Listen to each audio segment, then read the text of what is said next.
Hello, everyone. After a long time, I'm back with a story that is really an interesting story, all about superstition, all about sacrifice, all about brutality, human brutal behavior. It's a story entitled Looking for a Rain God by Bessie Head. Okay, before I go to our story, I want to talk something about the story, background of the story. This story took place in South Africa. Bessie Head brings setting up the story of South Africa and brings a picture of 7 years drought. We know drought means no rainfall, no any kind of source of water that causes obviously great loss among the farmers and other persons also. During that time, same thing had happened. People had been suffering from lots of troubles, lots of problems. There were only drought, nothing, no single drop of rain also. So they were very much worried. And yes, during such situation in superstitious society, what happens? Superstitions rule.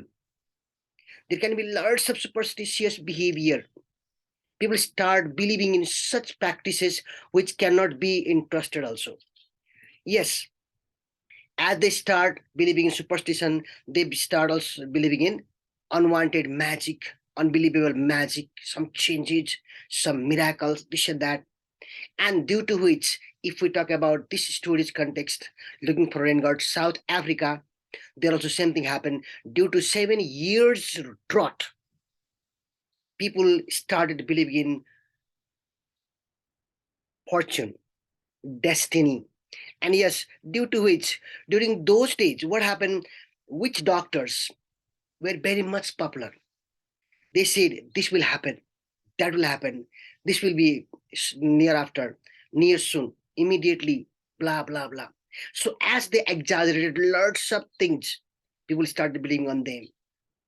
So during those 7 years, these witch doctors, other persons were very much popular who were practicing false things in society with false hope, false behavior like that.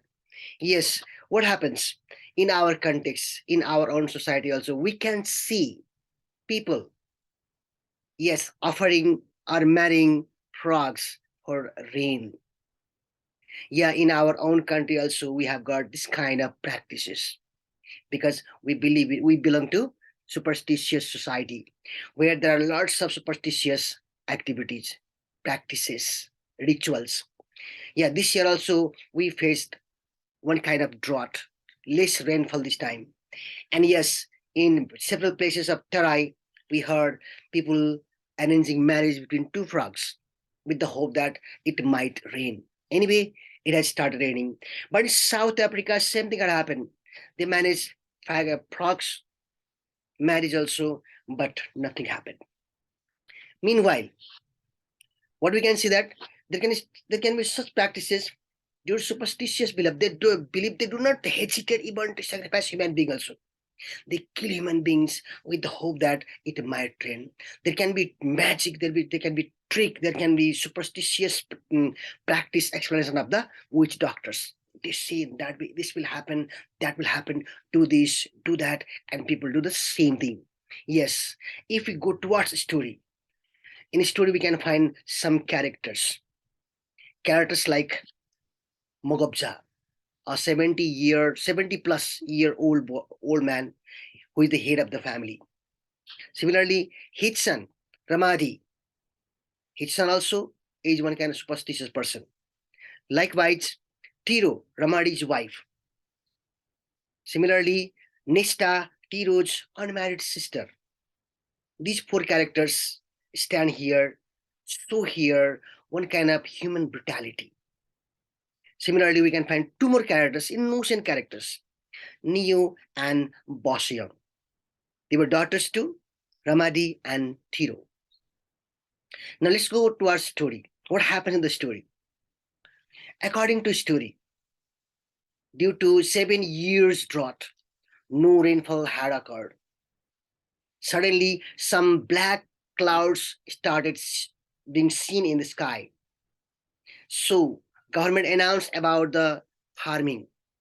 They told people to go towards their field and start cultivating their lands. As the government announced about the farming, they were excited.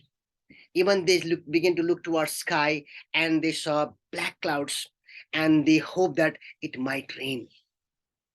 Even Mogobja's family, Mogobja, Ramadi, Tiro, Nista, two children, Neo and Bosyang, two girls. All of them packed their luggages, things, and moved towards farm. They made small seed or tent like and they started cultivating the land.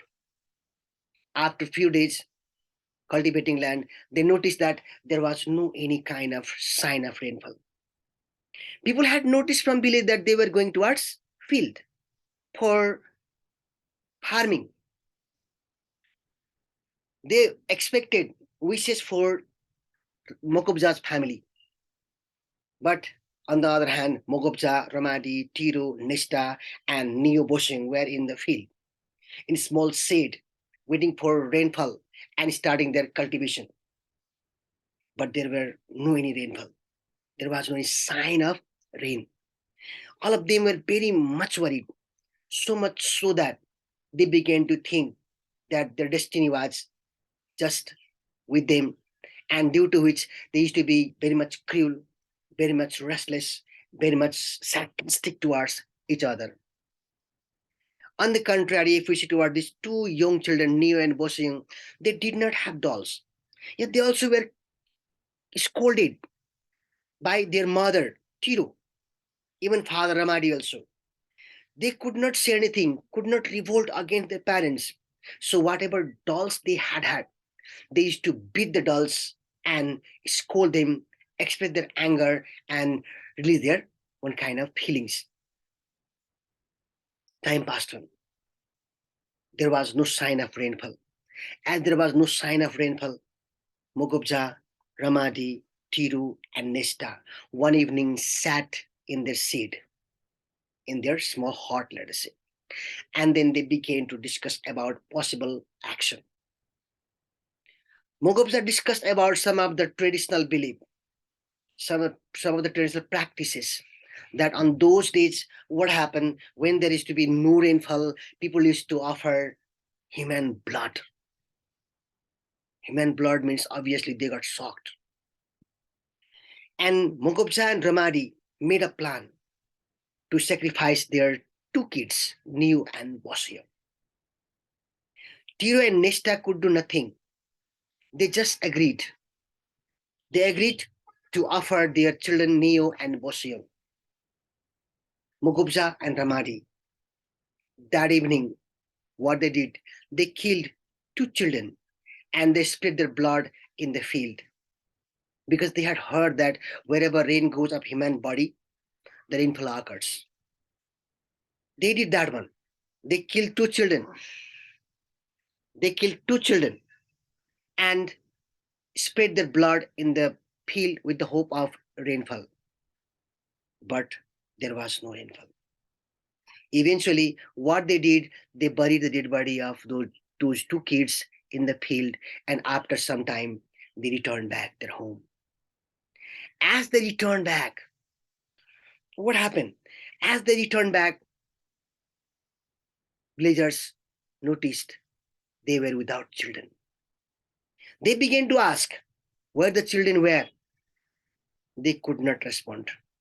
As they could not respond, they called police. Police came and arrested Mogobja and Ramadi. In the beginning, they did not accept their crime, guilt. Later, they agreed that in the name of tradition, in the name of superstition, they had sacrificed their young kids. And their bodies were buried in the field. The police went towards field, discovered the dead bodies, and after postmortem, they were cremated. And Mogobja Ramadi Both of them were given death penalty for killing two innocent children. So, in the name of superstition, we can find these two children were very brutally killed by their own family members, their own parents and elder parents. So, this story, Looking for a Rain God, it's all about superstition prevailing still in traditional societies. We can talk about traditional East as well as African societies. So, setting up the story is South Africa, where Bessie Young has tried to picturize about bad tradition still prevailing in African society. Uh, I should say, you got the story, you understood the story. Hope to see you in next video.